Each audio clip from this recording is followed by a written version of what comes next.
Not far from the jungle, which surrounds the beautiful French Oriental city of Saigon, in the rich delta land of Mekong River, lies the South Vietnamese village of Ban Hoa.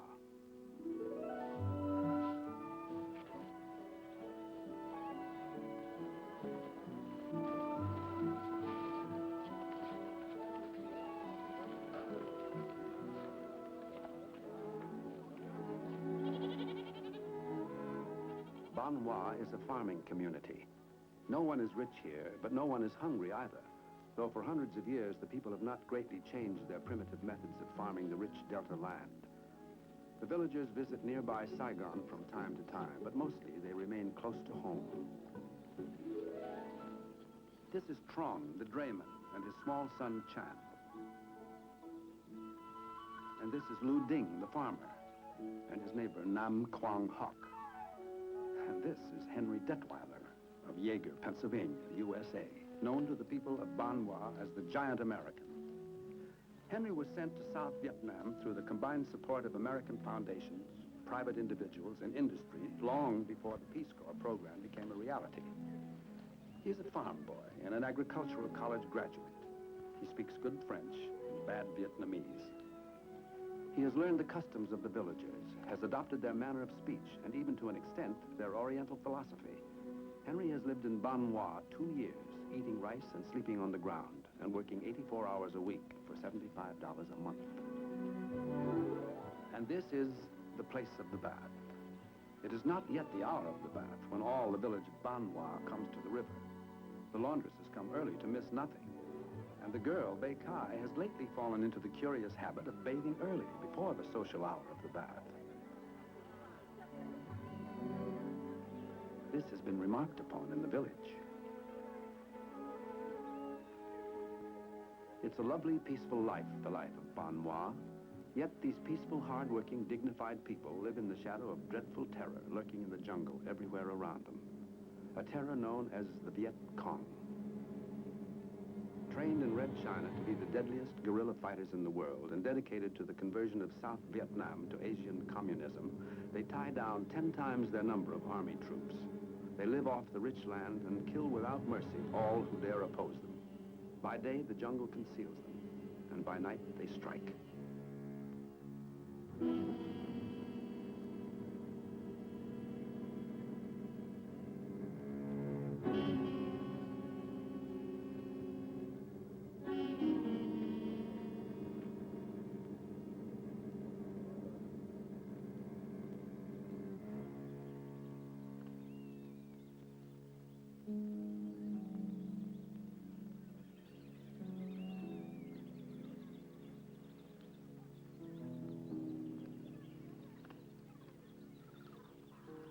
This is a patrol of the Viet Cong. They have encountered regular Vietnamese army troops and sustained casualties. And now, like a wounded beast of prey, they are doubly dangerous.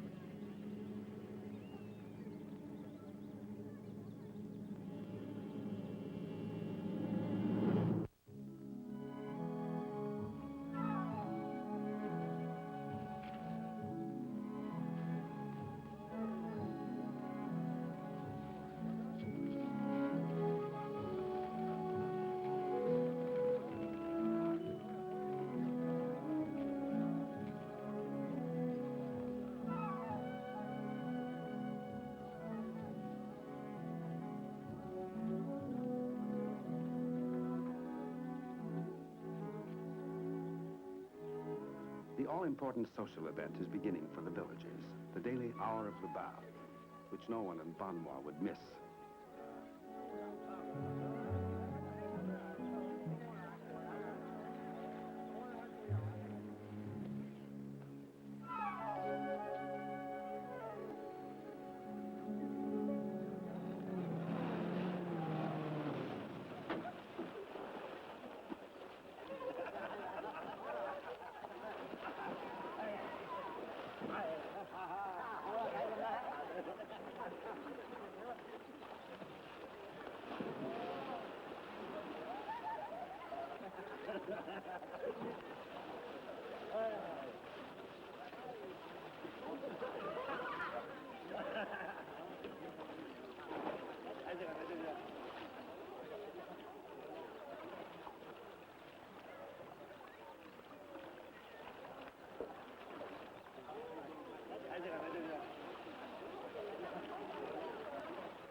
Oh, it's nothing, Luke. You'll find these small fish I brought you will multiply rapidly in the shallow waters of your rice paddies in your pond. And they'll make a pleasant addition to your family's diet. Your generosity is appreciated. Nevertheless, I think I shall not place them in my paddy nor in my pond. Oh? Well, that, of course, is for you to decide, Luke. Still, I see no reason why these fish would be distasteful on your table. It would increase my knowledge if I might understand it. It is said in the land that your compatriots who live and work among us as you do have introduced these fish in other villages. When too they have multiplied rapidly, and the people have eaten them freely and with pleasure. It is truly said, Luke.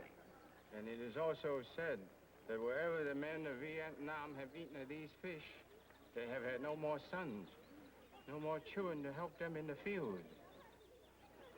And it is said that the Americans wish to control our population and to deprive us of our children. By whom are these things said, Luke? Does it matter? No. No, it does not matter by whom these things are said. It matters only that they're heard and believed, and that he who says them is mistaken. Oh, but he is mistaken. He who says these things of these little fish. And I should know. Huh? So? You see, my foolish Uncle Fritz, whom I think I may have spoken to you before. Yes, you have told us often of your Uncle Fritz. So, well, my Uncle Fritz heard this thing said once also of these little fish. And at the time he had already 11 children, and he did not want any more. 11. It is a good number. Enough to work even the largest farm. And so? So my uncle obtained a pail of these little fish, exactly like the ones I brought to you. And he placed them in his rice paddy back home in Pennsylvania. And they multiplied very rapidly. There was always enough to feed the entire family. It is like the miracle of the loaves and the fishes. Surely, if there were no harm in eating them, these fish would be a boon to us. But, I do not yet have 5. Hush. Oh, Lou Ding. You know that when a giant American speaks of his foolish Uncle Fritz, there's always an amusing ending to the story. Continue, please. Well, my aunt ate often of the little fish, and so did my 11 cousins. But my uncle, because he'd been told to eat of them would prevent more children, ate them for every meal. 3 times a day for 7 years, my uncle ate nothing but rice and fish, fish and rice. And what happened to your Uncle Fritz in those 7 years of eating the little fish? My youngest cousins, Otto, Hansel, Paul, Katrina, David, Millicent, and Frederick.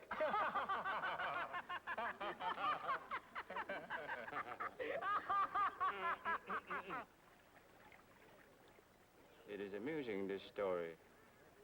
Nevertheless, one must not ignore what is said of these fish in this land. No, I am not yet inclined to plant them in my paddy. Nor I in mine.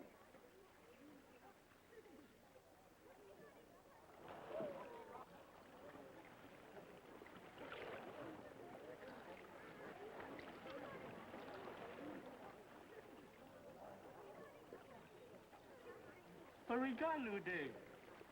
It appears one now has arrived who is bathed early and dressed in her best.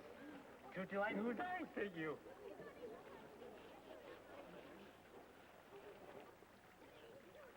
I could not possibly imagine. Tell me, O giant American, what is it your eyes have found to regard, which give you such pleasure as your face reveals?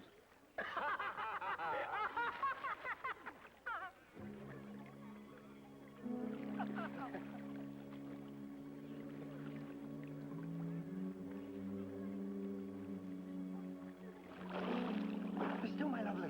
It's the Viet Cong.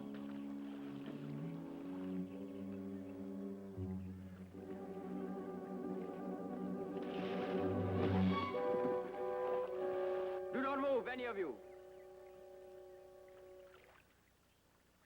Now hear my words, and hear me well.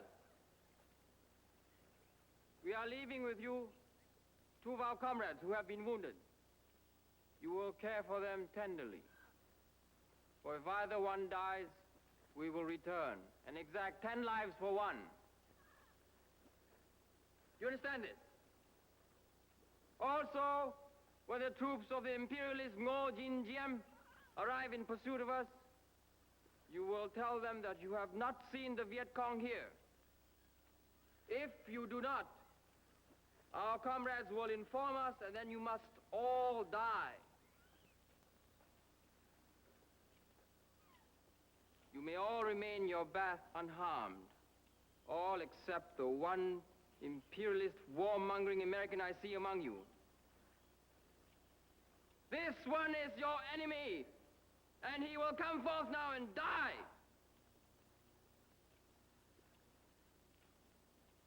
Come forth, American pig. You're in an alien land. You're not allowed to stir up trouble, Henry. Not even fight in your own defense. These Asian friends of yours are still so different from you. Because of their pride, you teach by indirection and 100 little subterfuges. And because of their acceptance of the inevitability of death, they won't help you now, Henry. They will let you die.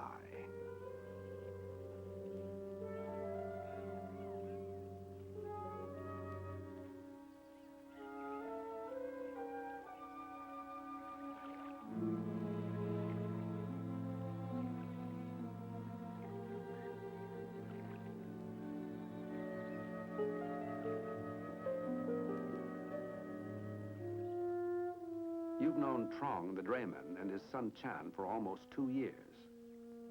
Will they let you die?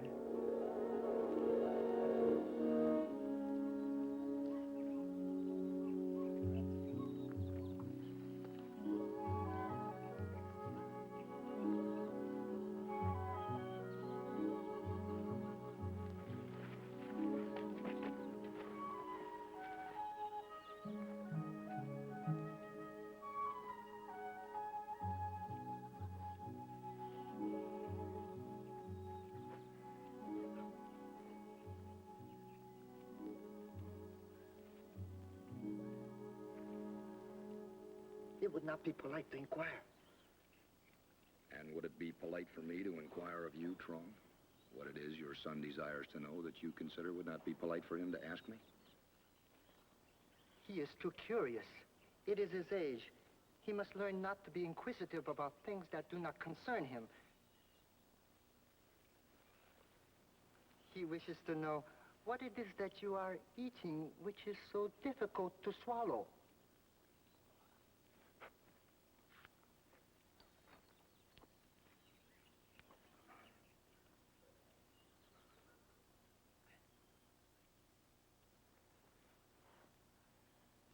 It is as you say, Trong. The frog is ragged and the odor is bad. It's the infection my father calls in English the thrush. The horse has perhaps been standing too much in the wet or in soiled straw in his stable. Ah, so it is possible. And in the wisdom of his years, how would your honorable father treat such an infection? Well,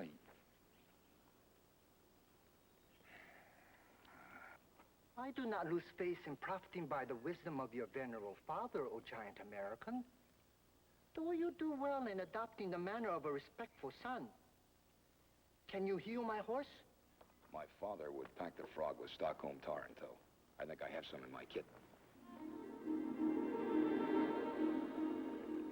They will let you die. Let you die. Let you die.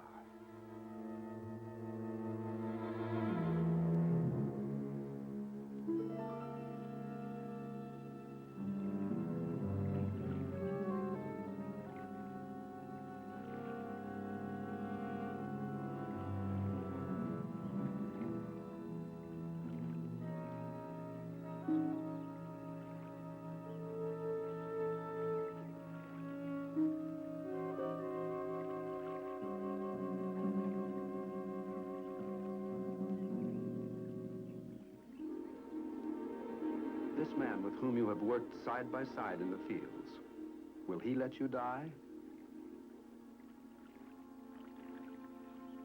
It is finished.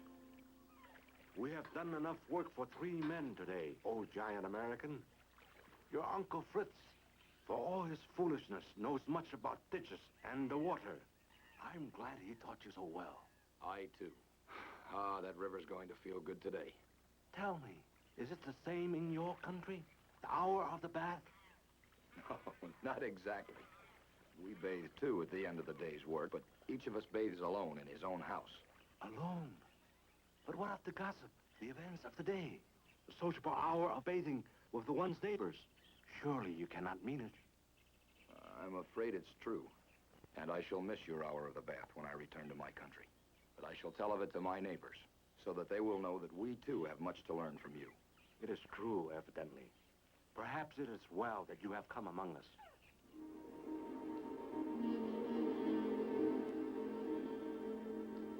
They will let you die. Let you die.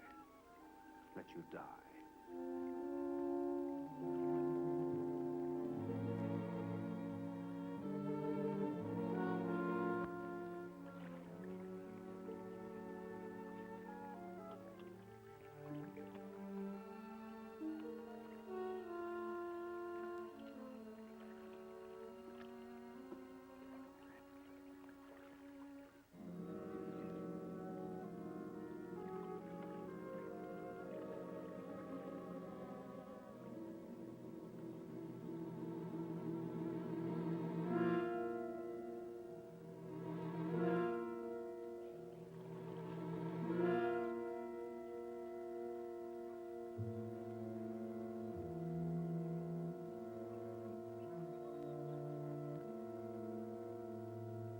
And Bei Kai, whom you've come to know so well, will she let you die?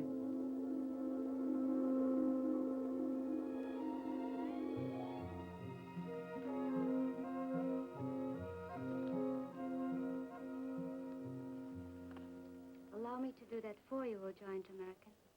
It is no task for the strong hands of a man. Nor for his clumsy fingers. Thank you, Bei Kai. You're very kind. It is nothing. It is a pleasure.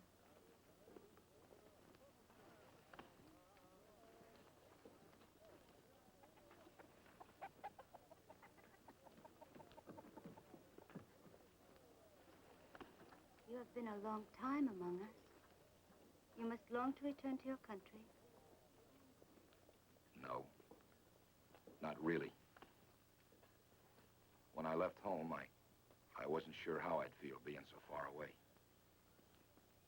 But now, even if I do go home someday, it won't be to stay.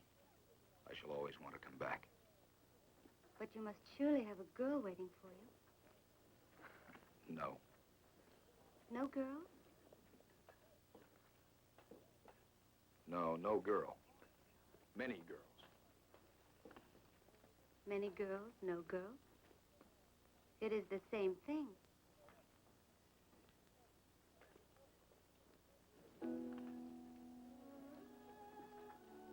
Here is your shirt. It is mended.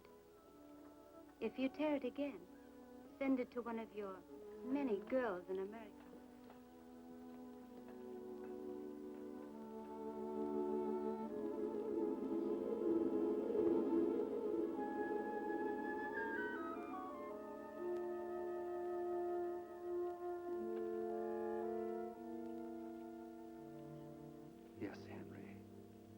going to let you die. American! Meddlesome, warmongering American!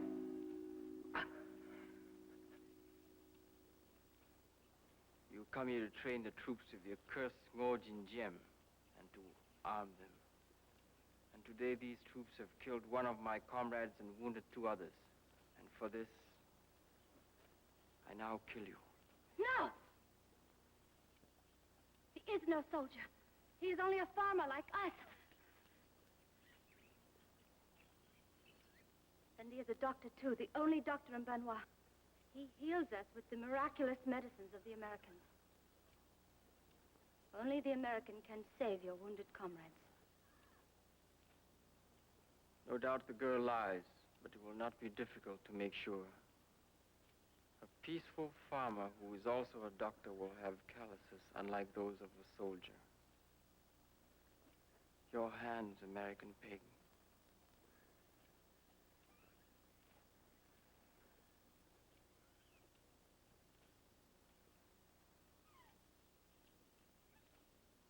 This is for your vile, interfering, warmongering country.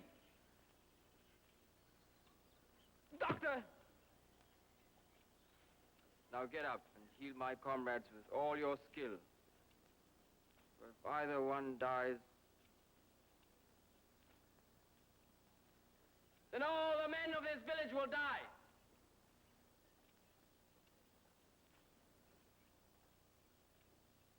And you will die over a period of weeks.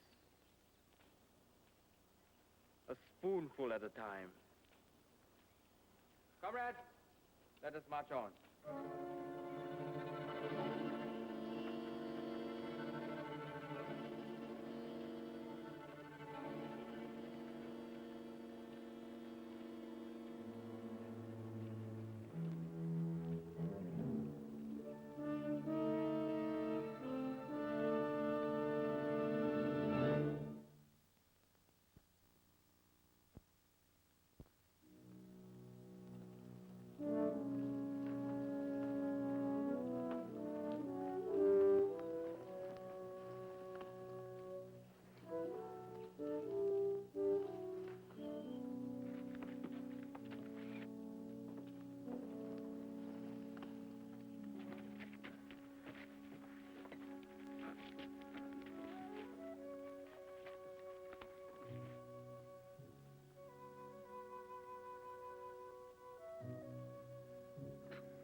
No part of a doctor, you know.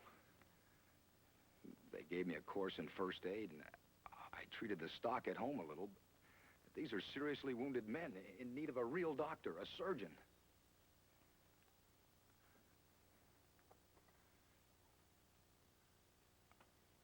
I can't. Is it Oriental fatalism? The stoic acceptance of what fate may bring of life or death? Or is it that they blame you, the alien among them? Are they thinking that they might not be in this predicament if you weren't here, if Americans stayed in America? Have you ever got to them at all? Can you ever get to them? Or must you always be an unwelcome alien here? You're a long way from Yeager, Pennsylvania, Henry Detweiler, and you're all alone. Well, almost alone.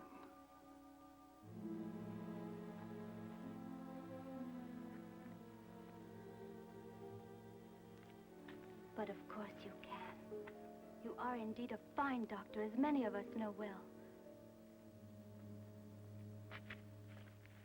Nam Quam Hock, who could only hobble on a stick for weeks until his foot healed. I cleaned out a cut and dusted it with sulfa powder.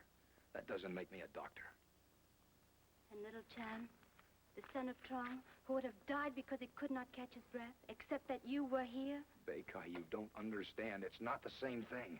These men need a doctor, a surgeon. I understand that you can do it. None of us can even attempt. And that you will do it, and that you must. And I will help you. You are our doctor, O giant American. And I will be your nurse. Oh, I know how. I have seen it many times in the movies.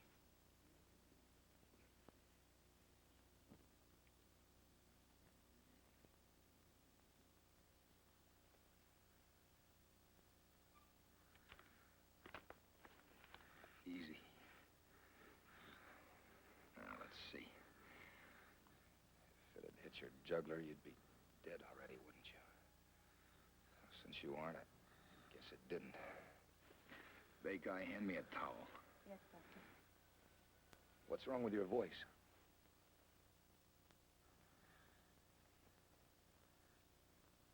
Thank you, nurse.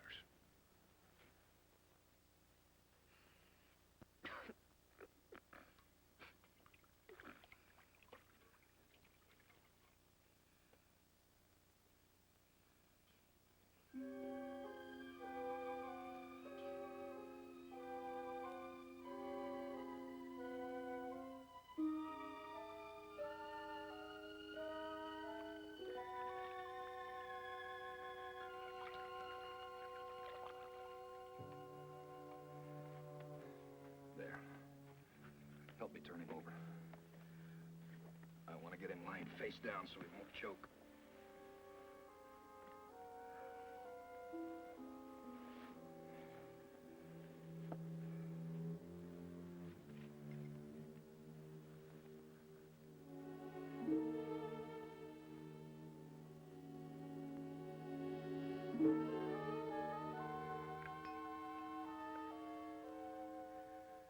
This and a short prayer. That's all we can do for him. He will live. Probably. Don't have much of a singing voice, though. Hey, Kai. Before I look at the other one, will you ask some of the people to please go home, or at least go outside and pull the blinds down?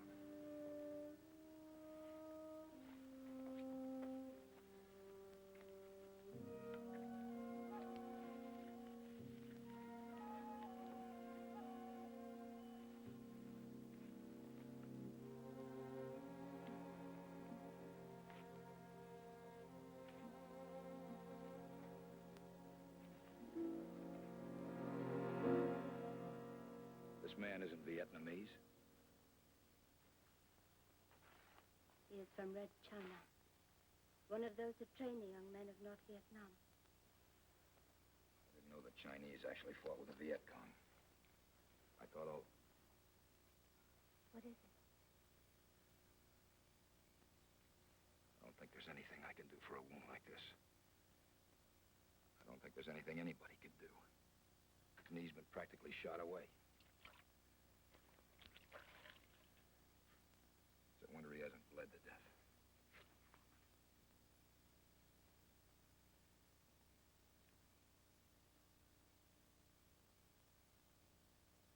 This must be a piece of a grenade. This lump here. See if I can get it out.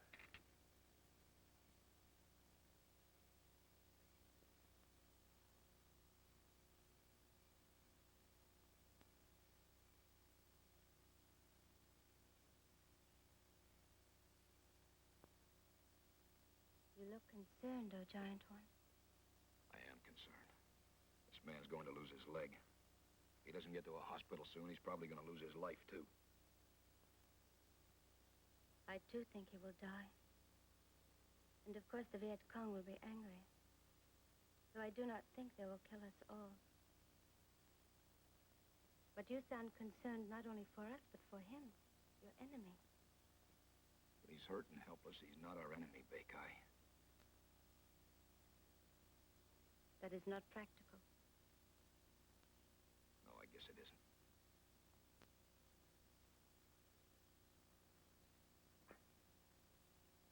Got it.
Got to get into a hospital, or at least to a doctor. It is not possible.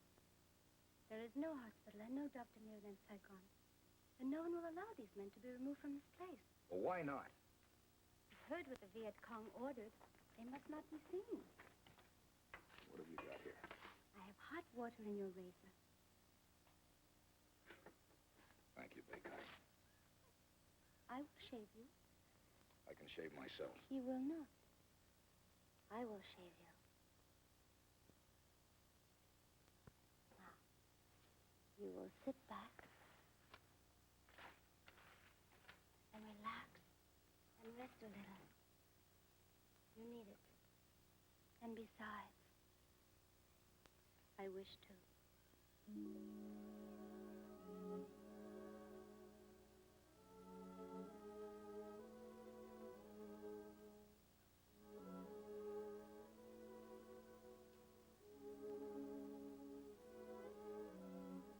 There must be some way we can save them, Bekai.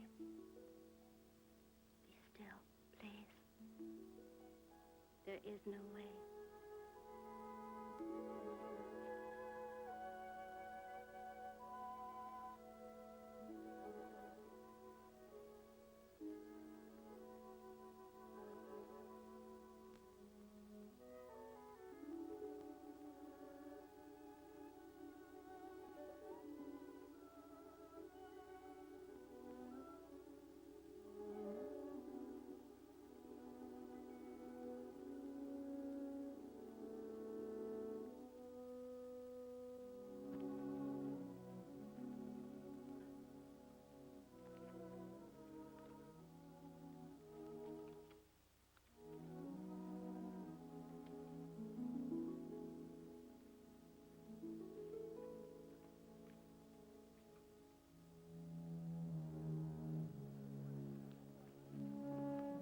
Patrol, halt! We are the patrol from Saigon. Have the Viet Cong been here?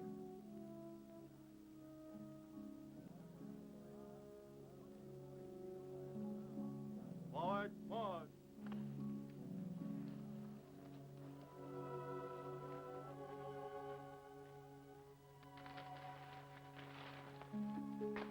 It is the soldiers. Do they have a doctor with them? I do not know. They will be told nothing. It has been so ordered. Bekai, if there's a doctor with him, he may be able to help. No! You will not speak to the soldiers. You will remain here and keep still until they are gone. If you get to a doctor quickly, you have a chance of living. If you don't, you're going to die. Do you understand that? It's not important that I live or die. What is important is that the soldiers do not know yet that the Viet Cong have been here. What's the difference? Your friends have had a 12-hour head start. They're miles away by now.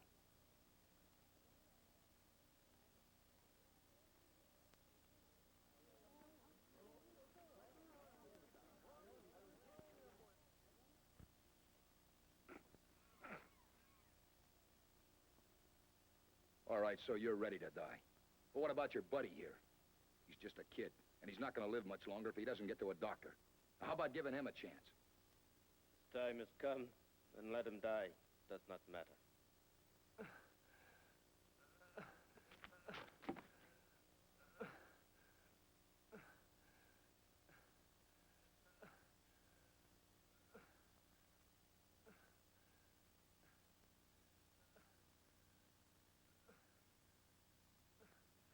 It matters to him. Does not matter. Even to him. This kid, as you call him, has killed many of our enemies. He has something that he is proud to die for. He's been part of the advance wave of a new civilization that is to sweep away the old. He has never known anything but rags, hunger, cold, poverty. But he has prepared a better life for those who will follow. This he believes. In such faith lies strength. Shall a man with such faith fear death?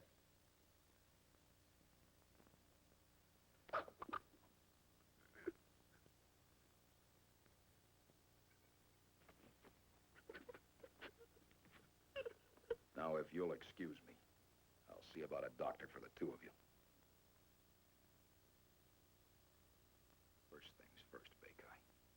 We'll worry about reprisals later. No. You will remain here and be silent. We believe in communism. You Americans haven't believed in anything to the point of self-sacrifice since 1776. You were too fat, too rich, too comfortable.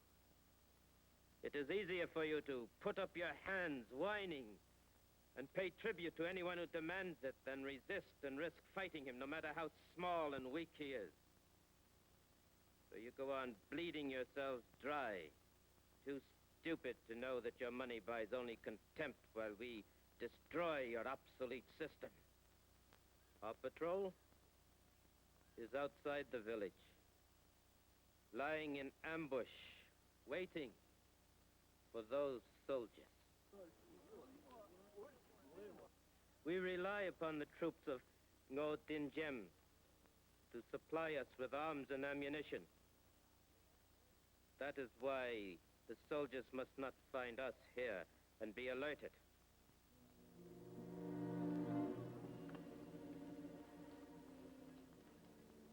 It is clear, comrade. When the soldiers pass by this way, we will kill them all with ease. What if the villagers talk? If the soldiers find Colonel Lee and our comrade Chu? Then we shall have warning.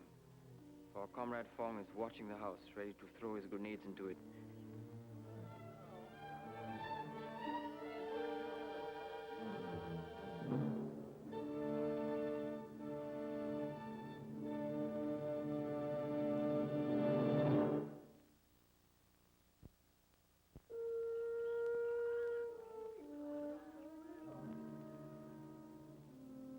Figure on holding all of us here while our troops march into an ambush and get slaughtered.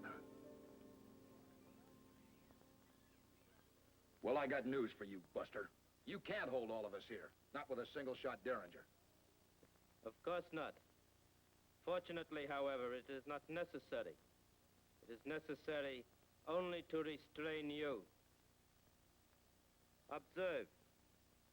No one else is rushing off to warn the soldiers. But there are soldiers. You can't let them. You Americans are sentimental, idealistic. We Orientals are practical, fatalistic. Your friends will not warn the soldiers, because if the soldiers attack the ambush and do not succeed in killing all of my comrades, then this village will perish. This is the way your friends reason. Do you understand? I didn't come here to criticize my friends for their reasoning. For if they feel so, this is their country and that is their right. But I'm gonna give you an example of my reasoning, Buster. We got a saying in my country that goes, never pull a gun on a man unless you intend to shoot him with it. Now that's one bluff you can't afford to have called. My reasoning right now is when a high-ranking troublemaker like you totes around a single-shot pop gun he can hide, he isn't aiming to shoot anybody else with it but himself. In case he gets tempted to answer some questions he shouldn't, huh? Now that thing's at least a .38 caliber. That'll make enough noise to bring our troops in on the run. So I reason you aren't about to shoot, Buster. And I'm calling your bluff. Pick that up, please, somebody. And hold on to it. Our soldiers will want this clown alive. Do you think your friends will go against the Viet Cong now? You fool. How did you get those bruises on your face? Did they come to your aid then?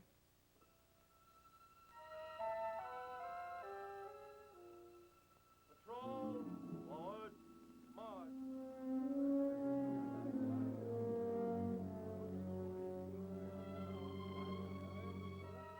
My friends, will you let me talk to the soldiers? Not only to warn them, but to get a doctor. There is no doctor with the soldiers, old giant American. We must warn them. They won't stand a chance. They are after our soldiers. And it must be considered that the Viet Cong have posted one who even now watches this house. and will destroy our children if anyone calls a warning to the soldiers. This is not for you to do, oh giant American. No, it is not for you to do. No, it is not for you to do, oh giant American. It is not for you to sacrifice the lives of these villagers to try to save a few soldiers quite able to defend themselves. You cannot do it. They will not.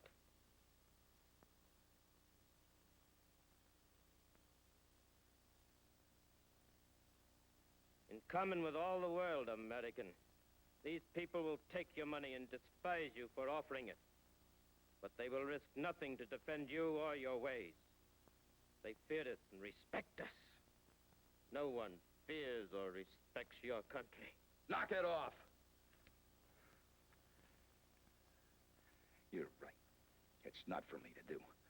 Because I'm a guest in this country. And it's not for me to oppose my hosts. And I won't. But let me tell you something, Buster. Do not address me so! Why not, Buster? You lost all the face you had around here when you lost your pop gun. Don't you think I understand that? So get this straight, Buster. Friends don't always agree on everything. But these are my friends, understand?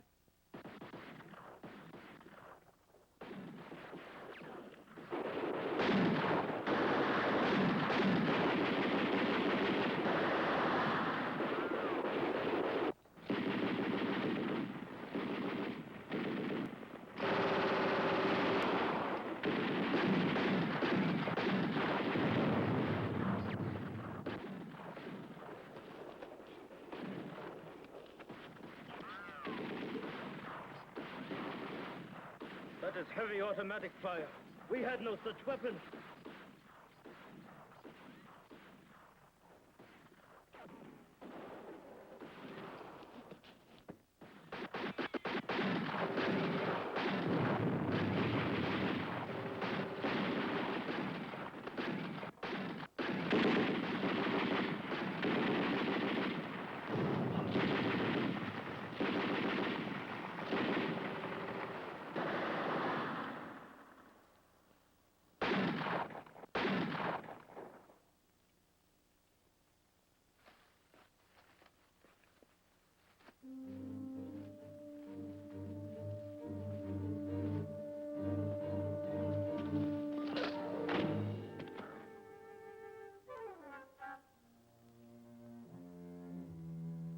It was a trap.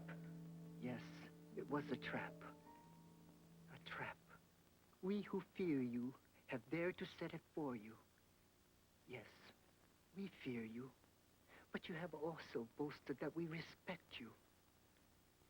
Do not confuse respect with hatred. Yes, you boast to our American friend that you are Oriental as we are. Yet you let it be known that you despise us. You taunt him with his difference. Yet you are far more alien to us than he. When your vicious animal of a comrade brutally beat our defenseless friend, I could not restrain the indignation of my small son. And I did not try. And so my little son followed your comrades and marked their ambush. And then he ran. All night he ran to find the soldiers and to lead them to encircle it. While the few came here to lull the suspicion of your observer, while the others positioned themselves. We could not let our giant American go out to speak with these soldiers. For fear you or your lookout may raise an outcry and precipitate an attack before the soldiers were ready. You are forever screaming that the Americans are decadent and finished. And it is your system that will replace theirs. Heaven help us all. But we in Banwa can do little to alter the course of events. We are simple, timid people, content to farm our land and raise our families. We do not think over much of politics and systems. We in Banwa have seen only one American. He does not seem rich to us, nor fat, nor lazy, and is no coward, as even you have seen. He does not offer us money, though he eats as we do, sleeps as we do, and works twice as hard as any of us. And with kindness and wisdom, he has taught us much and helped us greatly and asks for nothing in return. He does not even preach of his system, nor complain of yours.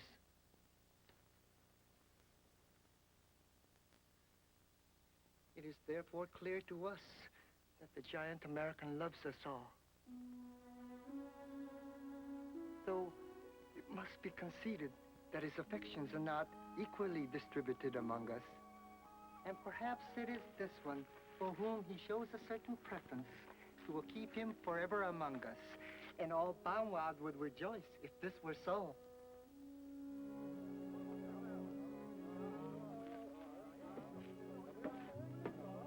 Is the battle over, Major? Did you kill them all? One got away. The rest are dead. And my little son? He's your son, the boy Chan. He's all right. He ran away when the firing started. I think the noise frightened him.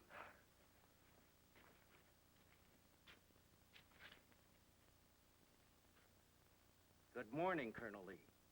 I rejoice to find you still alive, and trust you will refrain from dying on the way to Saigon. My superiors have long been anxious to ask you certain questions.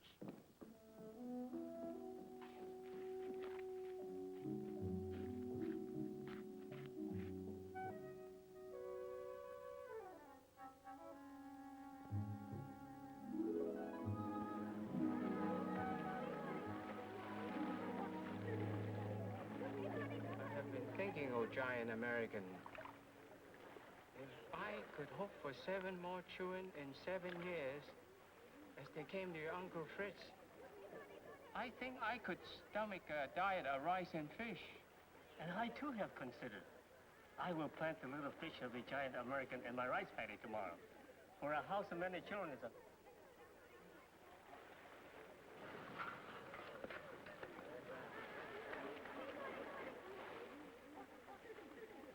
Say, oh giant American, what is it your eyes have found to regard, which give you such pleasure as your face reveals?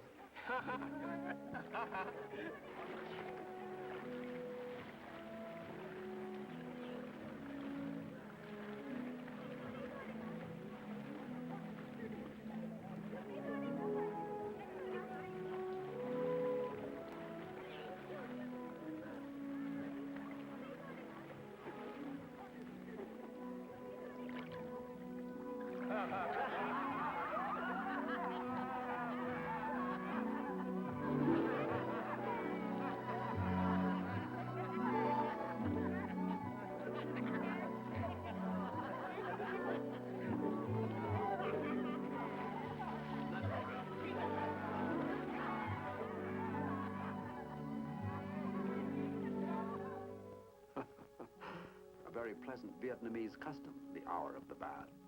Don't you think?